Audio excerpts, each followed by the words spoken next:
잘 지나셨죠? 예, 봄날이 돼가지고 너무 날이 좋죠?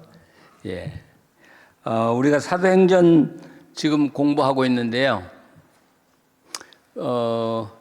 사도행전의 주제가 뭐라고 그랬어요?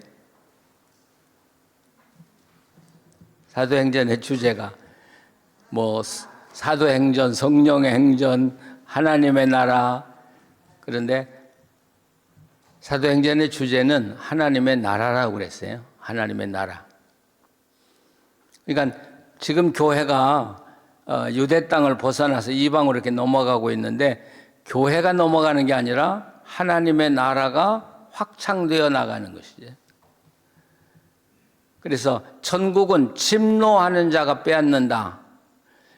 그 이야기, 이 말씀은 침노하는 자, 우리가 복음을 지금 전하고 있는데, 우리 복음 전하는 걸 반대하거나 또 막고 있는 세력이 있다고요. 그래서 우리가 잘못하면, 기도 태만하고 말씀 태만하고 우리가 하나님 말씀대로 사는 것 태만하면 교회를 침노하는 자에게 우리가 빼앗긴다는 이야기예요. 빼앗길 수 있다. 그러니까 침노하는 자들에게 빼앗기지 않고 이 하나님의 나라를 계속 확장해 나가는 그런 교회가 되라, 그런 신자가 되라, 그런 뜻이죠. 하나님의 나라, 하나님이 하나님의 나라를 이루어 나가시는데 두 요소를 쓴다고 그랬어요. 하나는 성령의 역사고요, 또 하나는 교회다 그랬죠. 교회다.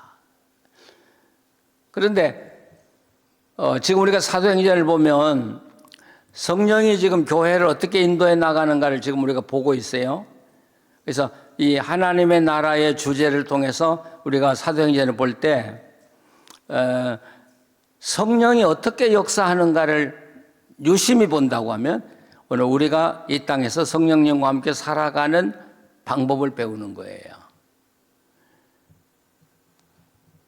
그리고 성령님은 어떤 사람을 어떻게 사용하는가를 우리가 배우는 거예요. 그래서 우리가 이처럼 그 성경을 깊이 보면서 하나님의 나라를 이루어나가는 성령이 어떻게 역사하시는구나. 그러면 그 성령은 지금 나에게 어떻게 역사하실 것인가, 우리 교회에 어떻게 역사하실 것인가를 배우면서, 그게 성경 공부예요. 문자를 공부하거나 그 성경의 내용이 중요한 게 아니라 사실은 큰 틀에서 하나님 어떻게 역사하는가를 보는 게 사실은 성경 공부라고 볼 수 있겠죠. 그래서 성경을 통해서 하나님을 더 깊이 알아가고 하나님과 함께 살아가는 방법을 알아가고 하나님과 함께 살아가는 삶을 이루어나가는 것이죠. 그런데 성령님이 가장 소중하게 여기는 건 뭐겠어요? 사람이에요, 사람. 살아보니까 우리는 하나님의 일 내가 하는 게 중요하다 그러는데, 아니, 하나님은 그건 차선의 일이고 가장 중요한 건 사람이에요. 그러니까 지금 우리 복음의 빛 우림교회에서도 하나님이 사역을 하시려고 할 때 사람을 찾고 계신 거예요. 제가 빈내리 교회 건물을 완성하고, 그러니까 10에이커에다가 7만 5천 스퀘어피트의 건물을 지었으니까 미국에서는 아주 굴지의 교회 건물을 지은 거예요. 너무 감격스러워서 그 예배당을 짓고 제가 성전에서 기도할 때, 하나님 어떻게 저 같은 것을 통해서 이런 일을 이루십니까? 그러니까 하나님이 그러시는 것 같아요. 나는 내 마음에 드는 사람 하나만 있으면 이런 교회 100개도 더 짓는다. 그리고 열왕기서의 말씀이 생각이 나서 집에 가서 찾아보니까 솔로몬이 제가 한 기도와 똑같은 기도를 했더라고요. 성전을 다 짓고, 하나님은 이런 성전을 얼마든지 지을 수 있는 하나님 하고 솔로몬이 기도했더라고요. 네, 우리가 성령님이 역사한다고 할 때 항상 삼위 하나님이 함께 역사한다는 사실을 잊지 마셔야 돼요. 그래서 우리가 사무엘체를 우리가 간단하게 이렇게 설명도 해요. 성부 하나님은 크리에이터, 창조주. 두 번째 예수 그리스도는 리디머. 그러니까 예수님이 제2성자가 구약 시대에도 역사하셨는데 사람을 도와주고 살리는 일에는 반드시 성자가 역사해요. 리디머가요. 성령은 서스테이너. 하나님의 그 계획과 명령에 따라서 예수님이 이뤄놓으신 것을 성령은 마지막 이뤄나가는 사역을 하는. 그러니까 어느 사역이든지 예수님이 이 땅에 33년 사실 동안 활동하실 때도 예수님 혼자 사역한 게 아니라 항상 아버지 하나님, 성자, 예수님, 성령 이 삼위 하나님이 늘 같이 크리에이터, 리디머, 서스테이너가 함께 늘 역사한 것이지. 그러니까 구약에는 성부 하나님이 더 두드러지게 보이니까 구약은 성부 하나님만 계신 걸로 생각하면 착각이죠. 거기 성령과 예수님, 성부가 계셨고 신약시대에 예수님이 계시니까 예수님만 보이고 성부 하나님이 잘 안 보이고 성령이 안 보이실 수 있지만은 그 삼위 하나님은 항상 같이 역사하신다는. 우리가 사도행전 지금까지 보아왔습니다만은 자, 이방의 복음을 전할 사람을 필요로 했죠. 그래서 누구를 찾았어요? 사울, 바울을 찾았죠. 바울이 준비가 되니까 예루살렘 교회를 움직일 수 있는 유대의 벽을 뚫고 허물고 이방의 복음을 전하고 하나님의 나라를 세울 수 있는 그 역사를 총체적으로 이뤄나갈 사람이 필요하죠. 그 사람 움직여야 되는데 그 사람이 베드로였다. 베드로 움직였어요. 성령님이 움직였다고 했지만 거기 삼위 하나님의 계획이 다 들어있죠. 베드로가 움직이니까 그 다음에 예루살렘 교회가 하나님이 원하는 이 미션의 비전을 다 동의하게 됐고 이제 동력이 다 생기게 시작한 것이죠. 그러다 보니까 뭐가 필요해요? 이제는 성령이 사용할 사람이 필요해요. 교회가 필요한 거예요. 그게 바로 안디옥 교회였다. 안디옥 교회는 또 사람이 필요했어요.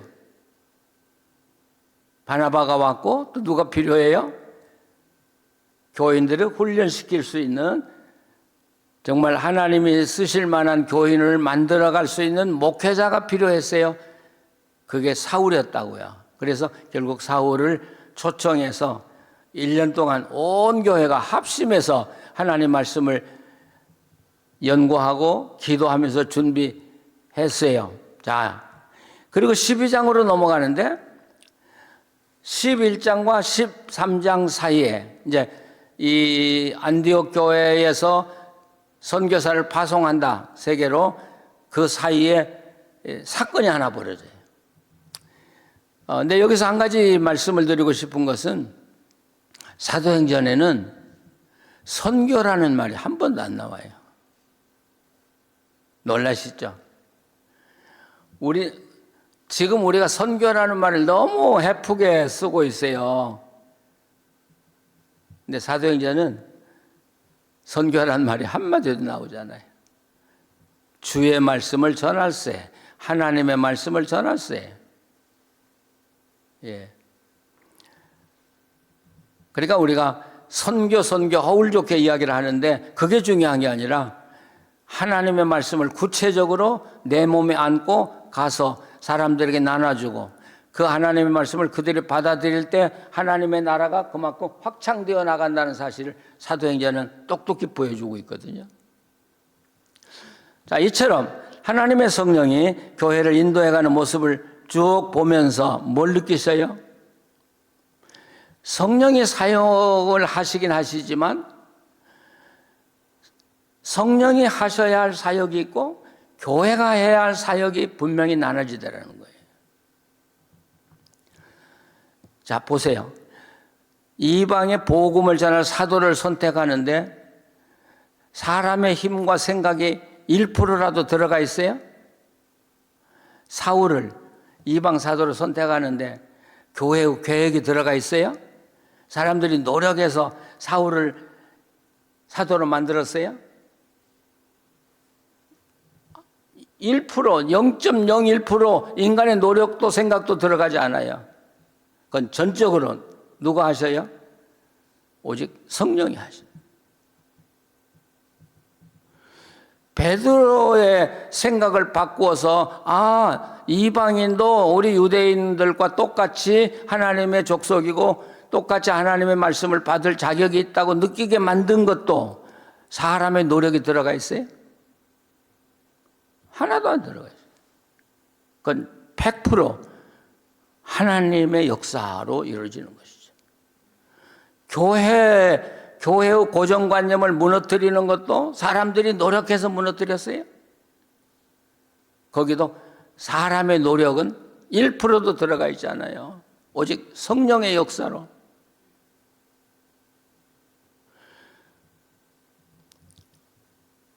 이렇게 보면 우리가 성경을 보실 때 하나님의 하는 영역이 있고 우리 교회와 우리 신자들이 하는 영역이 따로 있구나. 이걸 구분할 줄 알아야죠. 그래서 우리가 교회 봉사할 때 이 부분은 우리가 할 수 있는 일이 아니고 이건 오직 성령님이 하신다고 할 때는 우리는 손을 놓아야 돼요. 근데 개인 삶도 마찬가지죠. 지금 우리가 어떤 일을 당할 때 이건 우리가 손댈 수 있는 게 아니로구나. 우리가 결정할 수 있는 게 아니로구나. 그럴 때는 손을 놓아야 돼요. 그건 하나님이 하실 일이고 하나님이 하시도록 해야 되는 것이죠.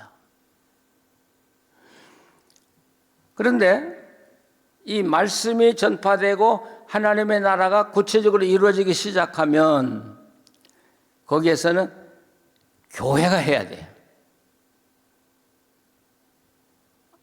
교회가 움직여지지 않으면 성령님은 글쎄요, 아무것도 하실 수가 없다고 말할 수 있을까요? 교회가 움직여지지 않으면.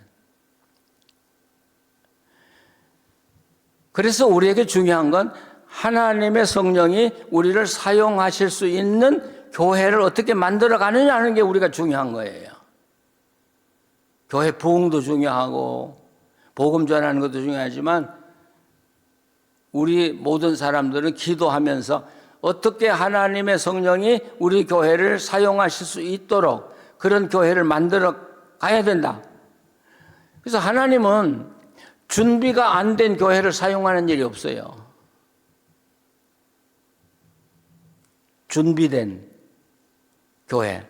그래서 하나님의 성령은 사람을 찾고 계신데 준비된 사람을 찾고 계시고 준비된 교회를 찾고 계시는 거예요. 근데 오늘날 교회들이 정말 하나님의 성령이 우리를 사용하시도록 쓰임 받을 수 있는 교회가 되려고 노력하는 교회들이 적다는 거예요. 다 자기들 생각으로 교회를 이뤄나가려고 하죠. 제가 사람이 제일 중요하다고 그랬는데 내가 뭐를 해야 될까? 그게 중요한 게 아니더라고요.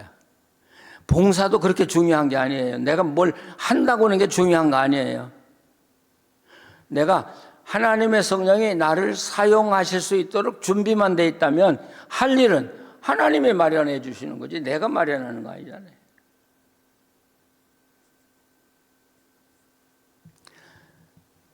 지금 제가 그 사도행전을 준비하면서 성경이 다 그렇습니다만은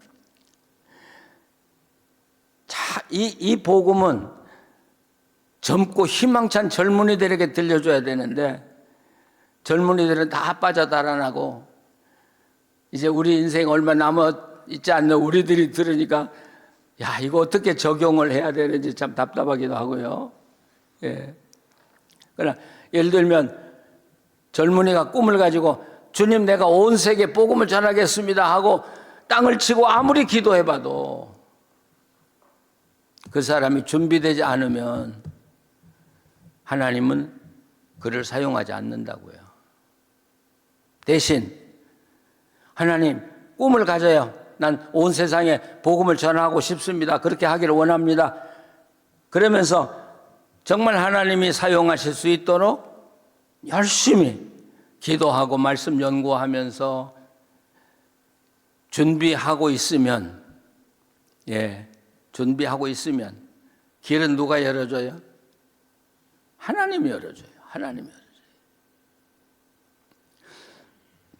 제가 2000년도 이제 1999년 지나서 2000년 문이 열려질 때 이제 교인들하고 그 연말이 되면 처음에는 한 4주간 기도했는데 너무 길어서 이제 2주간, 여기 장로님이라 계시지만 우리 기도하는데 이제 다 끝나고 2000년이 시작이 딱 될 때 이제 예배인들을 다 하고 제가 이 앞에, 저는 저 의자 밑에다가 무릎 꿇고 기도하거든요, 항상. 네, 하나님이 저보고 이제 됐다. 너 온 세상에 다니면서 내 말씀을 높여라. 그러시는 거예요. 근데 내가 어떻게 온 세상을 다 다녀요? 어디에 뭐가 있는 것도 아무것도 모르는데요. 근데 하나님이 명령하시면 그건 반드시 이루어지는 거예요. 그래서 저는 무조건 아멘, 하겠습니다. 근데 막막한 거예요. 제가 아는 데가 있어야죠. 근데 그때부터 온 세계 구석구석에서 전화가 오는 거예요. 어떻게 그렇게 전화가 오는지, 그리고 제 달력을 이렇게 채워나가요. 그래서 지금까지 사는 거예요. 근데 제가 제 이야기를 하면서 조심스러운 것은 내 경험이 꼭 절대적이지는 않다. 그건 나만 경험할 수 있는 것이고 여러분은 여러분만 또 경험할 수 있는 거예요. 그래서 연세가 많으시지만 지금이라도 성령님과 함께 사는 법을 배우시고 그 법대로 정말 살고자 한다면 지금이라도 하나님이 여러분을 인도하실 거예요. 뭔가 하도록 하시고 힘 주실 거예요. 그래서 우리 하나님과 함께 사는 사람들은 100세가 넘어가도 희망이 있어요. 나는 뭐 할까를 몰라요. 근데 하나님은 내가 뭘 해야 된다는 걸 정확하게 알고 계시는. 믿으십니까? 희망을 가지시라고요. 난 나이 많았으니까 뭐 나는 이제 끝났어. 아니, 안 끝나요. 저도 끝났다고 몇 번 생각했는데 하나님은 안 끝났다고 또 주시고 그러는 거예요. 안 끝났어요. 그러니까 희망을 가지세요. 연세가 많으셔도. 하나님, 내가 이 몸 가지고 뭘 하겠습니까? 그렇게 기도할 수 있어요. 내가 아무리 생각해도 내 힘 가지고는 할 일이 하나도 없어요. 근데 아니, 하나님은 정확하게 알고 계시고 성령님은 나를 인도하시거든요. 자, 이 안디옥 교회가 하나님이 쓰실 만한 아름다운 교회로 완전히 준비되는 데는 뭐가 필요했어요? 사람이 필요했어요. 바나바와 사울이라고는 대성경학자가 필요했어요. 이 두 사람이 1년간 길러놓으니까 이분들이 세상 사람들이 볼 때도 저분들은 우리하고 달라. 뭔가 예수에 미친 사람들이야. 사람들이 볼 때 이 안디옥 교인들이 예수에 미친 사람인데 하나님 보실 때도 얼마나 좋으시겠어요. 준비되는 거예요. 자, 그래서 13장에 넘어가면 이제 이들을 어디로 파송해요? 온 세상을 향해서 파송하는 이야기가 나와요. 근데 이 12장에 들어가니까 그 헤롯이 12장 2절에 보면 요한의 형제 야고보를 칼로 죽이니 야고보가 등장해요. 야고보가 예수님의 동생이겠죠. 야고보가 등장하는데 야고보를 죽여요. 이 야고보에 대해서는 자세히 안 써 있지만 그 오순절 이후에 이 사울에 의해서 교회가 박해를 받자 예루살렘 사도들은 예루살렘을 다 떠났어요. 다 떠나서 정말 성령이 인도하는 대로 가서 복음을 전하기 시작했죠. 도마는 인도에 가고 뭐 이렇게 다 흩어지지 않았어요. 그리고 이 예수님의 동생 이 야고보가 예루살렘 교회의 담임 목사가 된 거예요. 쉽게 말하면 우리가 감독 그런데 담임 목사가 된 거예요. 그래서 이 야고보의 이야기는 오순절에서부터 시작해요. 시작하면서 그런데 이 야고보가 순교를 당하죠. 근데 이 헤롯이라는 사람은 그 예수님이 태어날 때 그 아이들을 죽인 그 헤롯의 손자예요. 근데 보니까 자기 인기가 이렇게 떨어지거든요. 인기를 올려야 되겠는데 방법이 없거든. 근데 생각해 보니까 예수 믿는 사람들을 유대인들이 미워하는 거예요. 이 교회들이 막 힘있게 확장되어 나가니까 사탄은 그거 제일 싫어하거든요. 못 견디거든요. 그러니까 이 악한 헤롯은 그걸 안 거예요. 아, 예수 믿는 사람들을 박해하면 세상 사람들이 좋아하겠구나. 그래서 특별히 이 야고보와 같은 이런 그 지도자들을 죽이기 시작하는 거예요. 그래서 박수갈채를 받아요. 그 결과 이제 나중에 이 헤롯이 하나님의 징벌을 받아서 징계를 받아 죽어가는 이야기가 나옵니다마는 그리고 이 헤롯이 베드로를 죽이려고 그러니까 백성들이 제일 좋아하는 게 베드로잖아요. 베드로를 죽이려고 잡아서 감옥에 가뒀죠. 이제 내일 죽이려고. 근데 그 다음날 아침에 옥문을 열고 베드로를 끌어내려고 보니까 베드로가 없는 거예요. 베드로가 자는데 이제 천사가 와서 깨어가지고 나중에 인도하는 데로 나가보니까 문이 다 열려져 나왔다는 얘기 우리 다 알고 있어요. 그리고 예루살렘 교회가 기도하고 있는데 거기 베드로 가서 문을 두드리는데도 사람들이 믿지 않아서 베드로가 감옥에 있는데 어떻게 나올 수 있냐. 유령인가 보다. 예. 이 사건은 바울이 예루살렘에서 친히 경험한 사건이에요. 봤던 사건이에요. 그러니까 이 12장 내용은 누구에서 들어서 기록한 게 아니라 바울이 예루살렘에서 친히 경험한 이야기예요. 그러면 아니 어떻게 바울이 예루살렘 안디옥에 있었는데 예루살렘에 가서 이 사건을 어떻게 알았을까? 우리가 그럴 수 있어요. 근데 12장 마지막 지난번 보셨습니다마는 12장 25절 바나바와 사울이 부조하는 일을 마치고 마가라 하는 요한을 데리고 예루살렘에서 돌아오니라. 그러니까 이 야고보가 죽고 베드로가 감옥에서 풀려난 이야기를 사울이 예루살렘에 구제하러 가서 있는 동안에 일어났다는 이야기예요.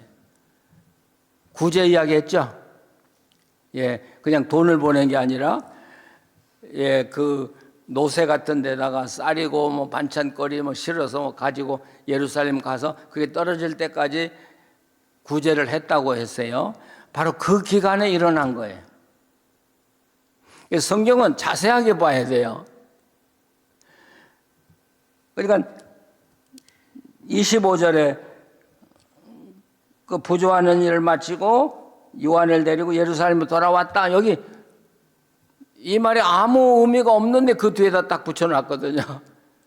그러면 가운데 예루살렘 사건을 다 빼면 안디옥 교회가 부조하는 일을 위해서 예루살렘 올라간 이야기가 나오고 다 끝나고 돌아왔다는 이야기가 나오고 거기에 그 헤롯의 이 악랄한 박해 사건이 기록되는 것이죠. 그러니까 이 사건은 바울은 아주 거기서 친히 경험한 사람이에요. 근데 더 재밌는 게 하나 있어요. 예루살렘에서 구조를 다 마치고 돌아오면서 누구를 데리고 왔다고요? 25절에 마가라 하는 요한을 데리고 왔다. 마가라 하는 요한을 데려왔다. 그런데요, 그 사도행전 12장에 예루살렘 교인들이 베드로가 감옥에 갇혔을 때 베드로가 풀려 나오기를 위해서 합심해서 기도했던 장소가 어디예요? 바로 이 마가 요한의 다락방이에요. 그러니까 이 마가는 마가복음을 쓴 사람이에요. 마가복음을 썼는데, 물론 갈릴리 예수님의 사역을 빼놓고는 가장 중요한 모든 사건이 어디서 벌어졌냐면 이 마가의 집에서 벌어졌거든요. 그러니까 초대교회에서 마가의 역할은 대단히 중요한 거예요. 그러니까 바나바가 아마도 이 마가 요한을 데리고 가면 좋겠다. 예. 그러니까 마가가, 누가복음 있잖아요. 누가가 선교를 하면서 누구하고 같이 선교를 나중에 했냐면 마가하고 함께 했거든요. 바울도 성경은 박사지만 예수님이 사역한 직접적인 내용은 경험해 본 적이 없거든요. 그럼 바울에게 누가 필요해요? 마가가 필요한 거예요. 우리는 이 성경을 공부하는 게 성경 공부라고만 생각해요. 근데 마가하고 지나면서 바울은 얼마나 생생한 이야기를 들었을 거예요. 얼마나 생생한 이야기를. 예. 누가도 이 마가하고 함께 선교를 하면서 예루살렘에서 일어나던 그 초대 제자들과 예수님의 사역과 부흥운동의 이야기를 생생하게 들었을 거라고요. 여러분, 이게 기독교예요. 그러니까 많은 사람이 그런 이야기예요. 베드로 신학교도 안 다녔는데 사도 중에 으뜸 삼았지 않냐, 누가 신학교도 안 다녔지 않냐, 그런 소리 하는데, 아니요. 어느 신학교가 더 좋아요? 책 가지고 공부한 신학교가 좋아요? 아니면 정말 예수님이 그 나사로를 살리는 이야기, 뭐 그런 이야기를 실제 옆에서 봤던 사람의 이야기 증언을 듣는 게 더 중요해요. 그분들이야말로 최고의 신학을 공부한 사람이라, 하나님에 대해서 최고의 학문을 가지고 있는 사람이 바로 마가란 말이에요. 근데 이 마가가 바울과 그 일꾼들과 함께 다니면서 이 마가와 함께 동행을 하면서 많은 걸 공부했다는 거예요. 공부. 쉽게 말하면 이 사람들은 전도만 하러 다녔다고 생각하는데 마가가 함께 늘 다녔으면 무슨 이야기 했겠어요? 다니다가 물어볼 이야기 있으면 또 물어보고. 제가 저희 어머니 이야기를 많이 하는데요. 가끔 제가 저희 어머니한테 물어보고 싶은 게 있는데 안 계시는 거예요. 이게 계실 때는 그건 몰랐는데 안 계시니까 어머니 그때 교회에서 이런 일이 있었는데 그게 어떻게 됐어요? 하고 물어봤으면 참 좋은데 그래서 증언, 그래 히브리서에서 구름같이 허다한 증인이 있다고 하는 이야기예요. 우리가 증인이 돼야 되거든요. 자, 안디옥에 돌아왔어요. 네, 여기서 한 가지 더 이야기하고 싶은 것은 성령님의 역사를 제가 아까도 이야기했어요. 내 경험이 꼭 절대적이 아니라고 그랬어요. 제 경험은 경험 중에 하나일 뿐이지. 그런데 저도 경험하고 성령님과 함께 산 사람들하고 이야기를 하면서 느낀 공통점이 하나 있어요. 어떤 큰 사역을 하려고 할 때, 엄청난 사역을 하려고 할 때는 반드시 그 사역을 할 수 있는 하나님의 경험을 하게 하더라는 거예요. 그러니까 여러분이 사시면서 어려움 당하시거든 두려워하지 말아라는 것이죠. 그 어려움은 하나님을 경험하는 기회가 되고 하나님을 경험하게 하게 하시는 이유는 경험하게 하고 믿음을 더 굳게 한 다음에 내가 이전에 할 수 없었던 일을 하게 만들기 위해서 그런 경험을 주신다는 사실이에요. 이게 성령이 역사하는 방법이에요. 그러니까 많은 이들이 자기 지식과 자기의 어떤 능력과 자기의 물질이라든지 이것 가지고 도저히 할 수 없는 일을 하려고 할 때 하나님은 준비를 뭘로 시키냐? 하나님을 경험하도록 시켜줘요. 그거 경험하고 나면 막 힘이 불끈 생기게 그거 나 할 수 있어. 아무것도 없어도 괜찮아요. 예. 아무것도 없어도 괜찮아요. 하나님 경험하고 나면 할 수 있다는 힘이 막 속에서부터 막 솟아오르는 거예요. 그리고 그 힘으로 그 놀라운 일들을 이루어 가게 하시는 하나님이시다. 믿으십니까? 그러니까 어려움 당하면 기뻐하세요. 왜 나는 재수없게? 아니 그게 아니야. 하나님은 놀라운 일을 이루기 위해서 나를 단련할 필요가 있어요. 하나님을 경험하게 할 필요가 있어요. 근데 하나님을 경험하게 하는 건 내가 어려움과 시련을 당하면서 경험하는 거지 평안하게 경험하는 건 아니더라는 것이죠.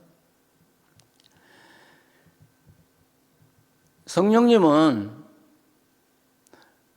우리가 사도행전을 쭉 보면 교회가 하나님의 일을 할 때 성령이 역사하시지 아무것도 안 하고 지나는 사람들에게 성령이 역사한 적은 한 번도 없어요. 그러니까 성령을 경험하려면 뭔가 내가 하나님을 위해서 해 나가야 돼. 그래서 우리가 13장에 이제 바울과 바나바가 선교를 떠나죠. 그때부터 기적이 일어나요. 왜요? 새로운 선교지에 들어갔거든요.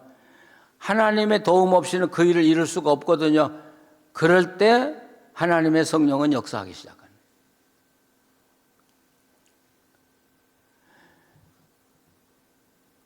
그래서 제가 정확한 이야기인지 몰라도 피우에 앉아서 일을 하나도 안 하고 기도만 하는 사람은 성령 경험 못해요. 네. 그런 사람에게 그러실 것 같아. 하나님의 성령이 내가 너한테 성령님이 내가 너한테 역사해 줄 너를 도와야 될 이유가 뭐야? 아니 저 먹고 노는데요. 그러면 내가 필요 없지. 그렇죠? 그런 사람에게는 하나님은 절대로 역사하지 않으셔요. 막 몸부림치는 사람, 힘은 없고요, 돈도 모자라고요. 그래서 몸부림치는 사람, 예. 그런 사람에게 성령은 반드시 역사하거든요. 반드시 역사.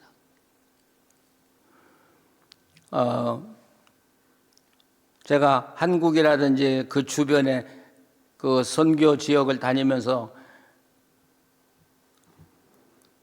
그동안에는 다 하나님이 주셨지만 하나님이 주신 돈 가지고 제가 자비로 다 했어요. 근데 돈이 모자라 본 적은 없어요. 근데 이제 우리 복음의 우림교회에서 선교비 좀 주시기도 하지만 봄에 어느 분이 저를 만나서 제가 좀 오락가락해요. 그분이 하나님을 위해서 $100,000 달러면 1억이죠? 아니, 1밀리언인가 준비해놨대요. 그런다고 제가 하는 사역을 돕고 싶다는 거예요. 아니, 제가 달라고 한 적이 없어요. 근데 돈을 맡기는 거예요. 하나님은 보실 때 너 이제 필요한가 보다. 야, 얼마나 정확하신지 몰라요. 하나님하고 함께 살아보면. 예, 이게 하나님이에요. 그러니까 하나님을 경험해 본 사람은 두려움이 없고 겁이 없는 거예요. 왜? 내가 하다 못하면 하나님이 반드시 해주니까. 믿으십니까? 예, 그래서 하나님하고 사는 게 재미있는 거예요. 늘 기적을 경험하면서 사니까. 자, 그래서 이 안디옥 교회 이야기할 때 우리는 선교사를 보낸 교회, 그게 중요한 게 아니고 이 교회는 성령이 물론 자기들을 사용하도록 준비했다고 하는 건 아니겠죠. 정말 모르고 했겠죠. 그런데 하나님이 좋아할 수 있는 교회, 사용할 수 있는 교회를 자기들이 스스로 만들어 간 거예요. 아무도 이방에 복음을 전하지 않았는데 이방에 복음을 전했죠. 또 피난을 자기 고향으로 안 가고 이 안디옥으로 왔죠. 바울을 데려다가 1년 동안, 아니 어느 교회가 1년 동안 집중해서 성경 공부를 하는 데가 있어요. 예, 언젠가요. 사실 우리 한국 교회가 제가 어렸을 때만 해도 성경학교가 있었잖아요. 성경학교 다녀보신 적이, 그때는 도시락이 없으니까 김치떡 들고 다녔어요. 김치떡. 그러니까 반찬이래야 뭐 국 하나하고 김치하고 밥하고요. 한 달간 가서 살면서 공부. 그때가 우리 한국의 전성기였어요.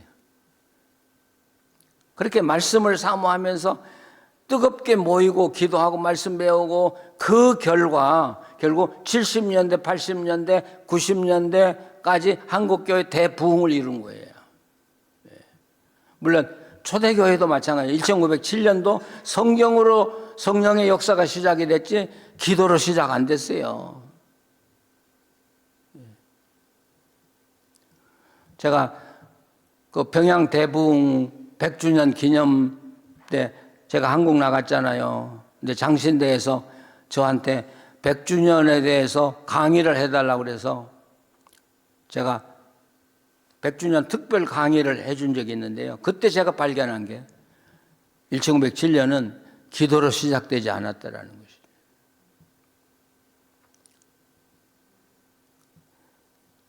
이게 사람들이 굉장히 샥했어요. 기도만 하면 되는 줄 알았는데 아니 절대 그렇잖아요. 절대 그렇지 않아요. 성경을 계속 공부해 가니까 기도할 마음이 생기고 가슴이 뜨거워졌고 그래서 기도하게 하니까 그때 폭발한 거예요. 그러니까 기도가 전혀 없었다는 말은 아니에요. 네. 뭐가 먼저예요? 하나님 말씀은 위대한 거예요. 우리 마음을 열어주고요. 하나님이 나에게 오셔 역사할 수 있는 자리를 만들어 가는 게 하나님 말씀이거든요. 그리고 그게 준비가 됐을 때 성령은 역사하기 시작하는 거예요. 그러니까 예수님이 병자를 고칠 때에도 병자부터 고쳐요? 무엇부터 하셔요? 말씀부터 전해요. 너 나 믿냐? 뭘 낳고자 하냐? 5,000명을 먹이실 때도 빵부터 안 줬어요. 아침부터 굶주린 사람들 말씀 가르쳤어요. 저녁 해질 무렵까지. 그러다가 그때가 다 되니까 먹을 걸 줘라. 우리가 정말 하나님과 함께 살고 하나님의 역사를 통해서 우리가 일하고 싶으면 성경을 정확하게 이해해야 돼. 그냥 건성건성 대강 알고 나 성경 알아. 그게 중요한 게 아니라 어떻게 살아갈 때 하나님이 우리에게 역사하시는가를, 어떤 교회를 좋아하고 어떤 사람들을 사용하시는가를 정확하게 알 필요가 있는 거예요. 예. 자, 안디옥 교회 배웠죠? 훈련 받았죠?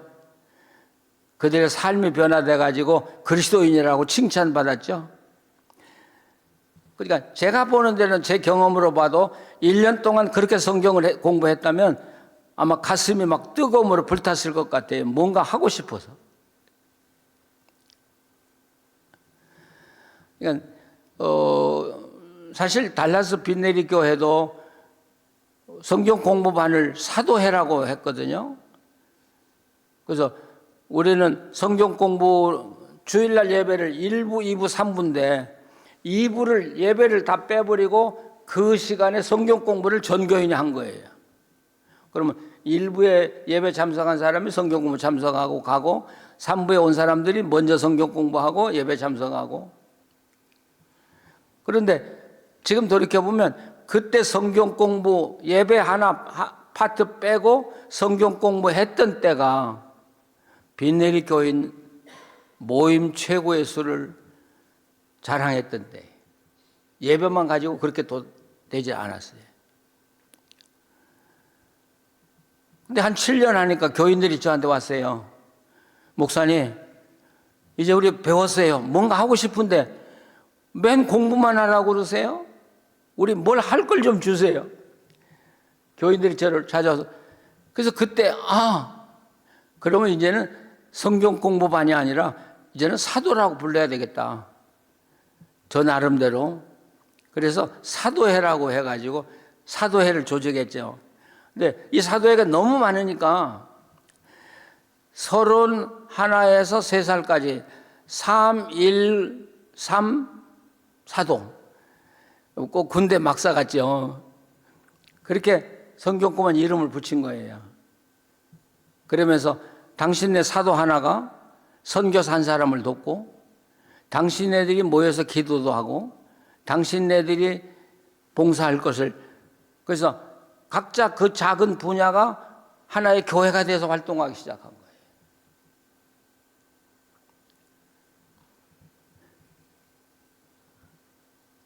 자, 이 안디옥 교회가 모여서 기도하는 거예요. 뭐 하고 싶어서 아마 기도했을 거예요. 그럴 때 하나님의 음성이 그들에게 왔어요. 성령이. 13장 2절을 보시죠.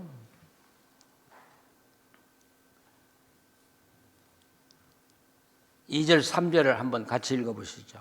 주를 섬겨 금식할 때 성령이 이르시되 내가 불러 시키는 일을 위하여 바나와 사울을 따로 세우라 하시니 이에 금식하며 기도하고 두 사람에게 안수하여 보내니라. 예.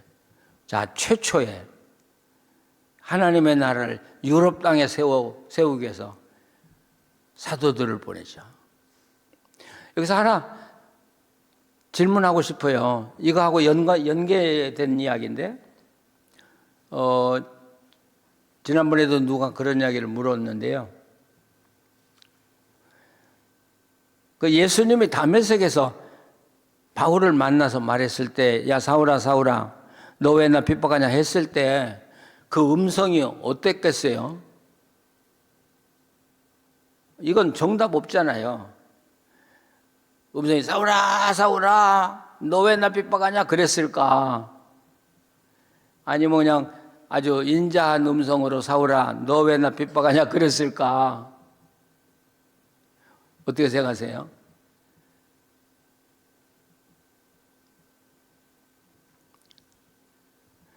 우리 한국 분들에게 물어보면 다 큰 소리로 말했을 거라고 생각해.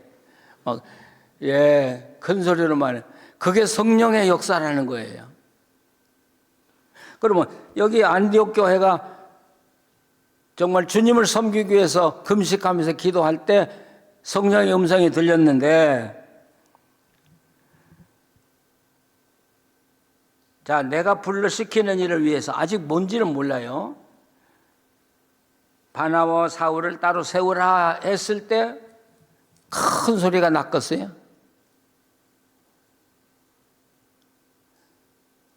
바나와 사울을 따로 세우라 나는 성령이다 뭐 그러게.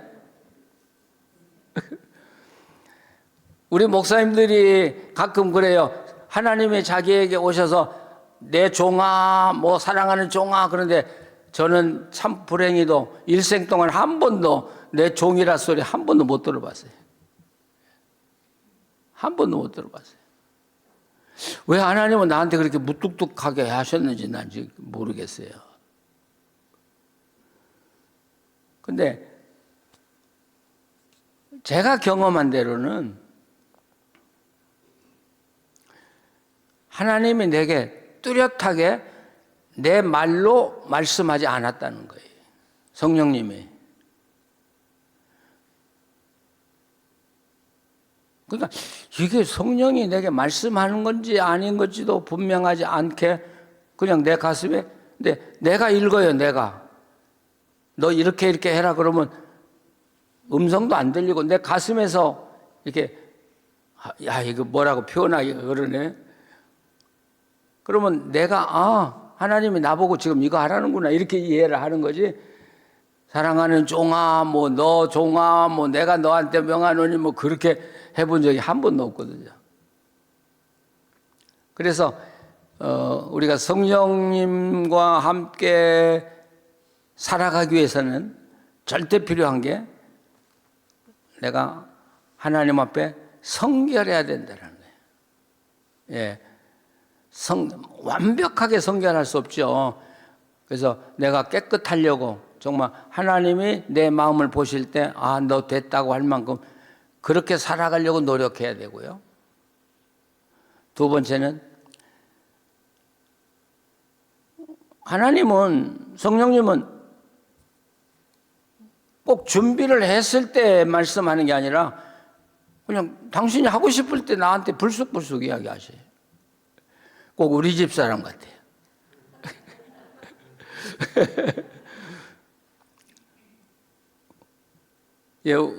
제가 우리 집 사람 말하면 놀래요.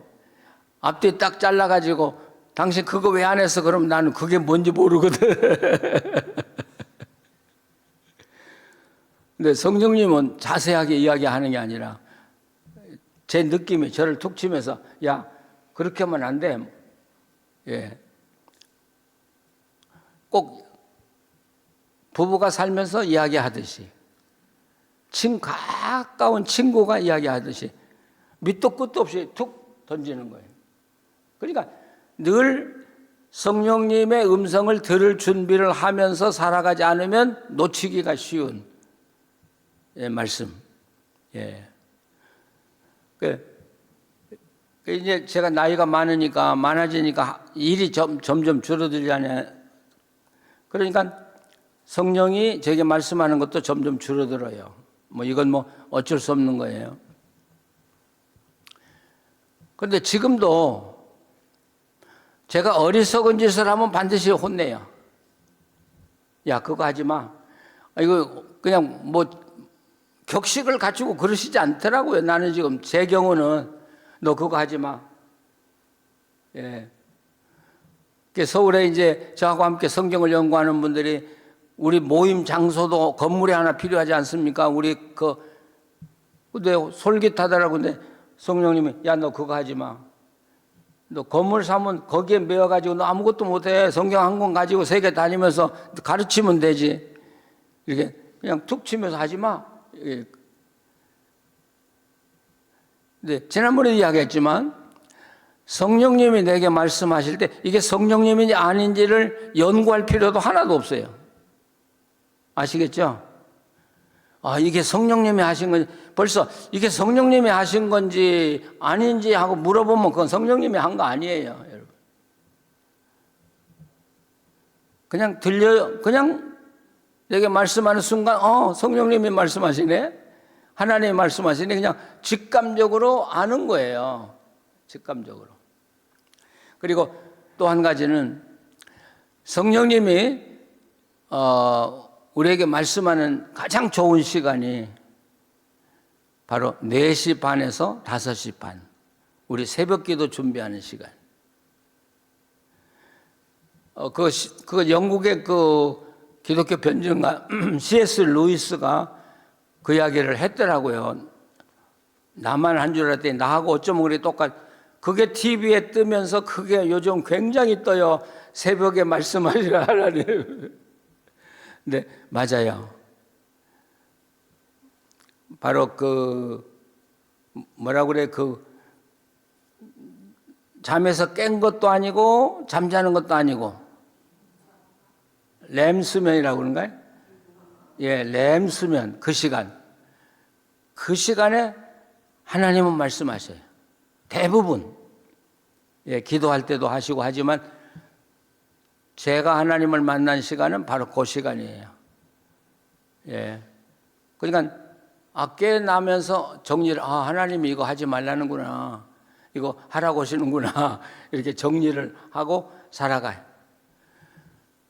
연세 많으셔도 하나님과 함께 살아가세요. 그럼 인생이 참 아름답고 인생이 행복하고 인생이 기쁘고 즐겁고요. 인생이 쉬워지고요. 믿으세요? 예. 교회 다니는 것으로만 만족하지 마시고, 난 이제부터는 정말 하나님과 친구처럼 지나보고 싶다. 예. 놓고 기도하시고요. 예. 말씀과 함께 그래서 결국 안수하고 두 사람을 이제 선교사라는 말 없지만 우리가 편하게 선교사라고 해서 내보내요. 네. 이 두 사람이 안디옥 교회 당회장하고 부목사라고요.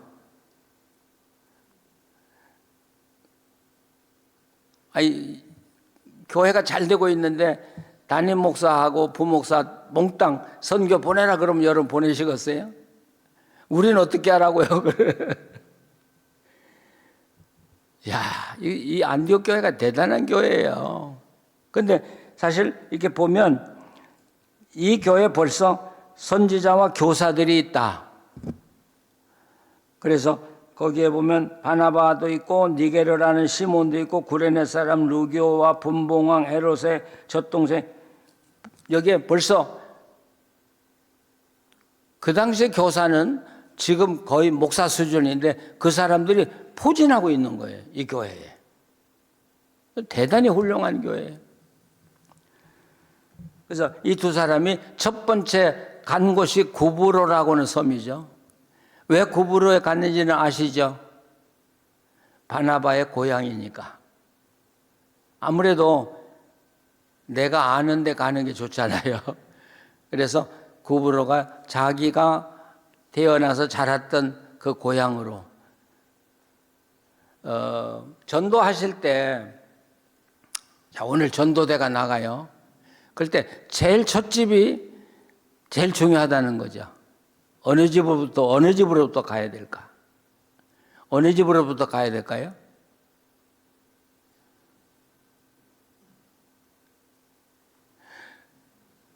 예를 들면 제가 오늘 몇 사람에게 전화를 해야 되겠는데 첫 번 전화하는 집이 제일 중요하거든요. 그러면 누구 집부터 전화해야 돼요? 기분 좋은 집부터 전화해야 돼요. 기분 좋은 집부터. 그러면 그날 그 후에 전화하는 사람들은 다 기분 좋게 전화를 해요. 기분 나쁜 사람 처음에 걸리면 그날은 전화하지 말아야 돼. 계속 기분 나쁘게 걸려. 그러니까 전도도 무조건 가서 전도하는 게 아니라 오늘 첫 집은 가장 기분 좋은 집을 선택하는 거예요. 성공률이 가장 높은 집. 가면 환영받을 만한 집. 예. 그 집에 가서 전도하고 그리고 그분들이 리스폰드가 만약 좋으면 힘이 딱 생기잖아요. 두 번째 집은 자신 있게 가거든요. 자, 우리가 이 13장에 읽어보면 기적이 막 일어나요. 두 가지가 있어요. 하나님의 기적이 계속 일어나고 하나는 복음 전도의 방해가 계속 일어나고 두 가지가 있어요.